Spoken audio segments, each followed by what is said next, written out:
Good afternoon team. As you know, in the pre-test for our Year 3 Chemical Science unit, we have ascertained that across the cohort, our students are showing very little prior knowledge in this area and some are struggling to reach state literacy benchmark levels.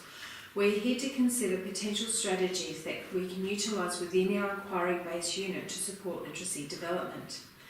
As an overarching pedagogy, the two-horse model of literacy learning will successfully operate in conjunction with our three-dimensional perspective of literacy and will subsequently assist in instigating effective learning strategies.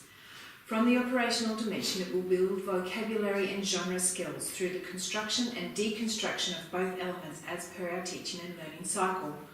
Addressing the curriculum content description about the effect of heat on solids and liquids requires learning vocabulary that includes solid, liquid, heat, melt, gas, freezing, boil, steam, dissolve, matter, molecules and temperature.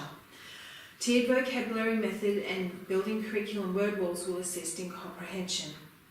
Students can learn the structure of procedural text and an information report through utilising the skeleton frameworks and pictorial representation of content. As students work together to deconstruct similar example texts and then construct their own, they will build their knowledge of both literacy and curriculum content. This engages the cultural literacy dimension and assists students in examining the meaning and context of the genres they are investigating. And through discussion, analysis and presentation of their work, students can be encouraged to think and reflect critically about their experiment results and any inconsistencies in finding, as well as the application of their research to design and technology, thereby implementing the critical literacy dimension. The two-horse model is also an appropriate choice to support our Indigenous and ESL students. Whole class and small group discussions combined with the use of concrete materials supports Indigenous ways of learning and provides opportunity for oral language development and connection with prior learning in and outside the classroom.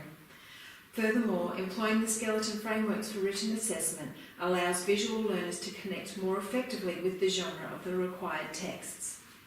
When implementing the two-horse model, we need to be aware of time and assessment limitations. The time required to effectively explore and discuss the curriculum concepts and the literacy aspects of the subject will be substantial, and ensuring that students remain on task is important.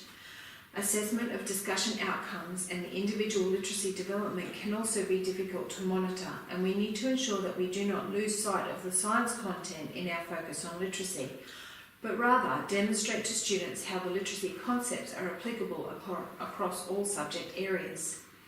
Furthermore, we will need to support those students who struggle with social interactions and allow them other opportunities of engaging in the learning. Despite these limitations, the long-term engagement and learning potential of this model is valuable. I appreciate your time and attention today, and I look forward to working with you further to extend the learning of our students.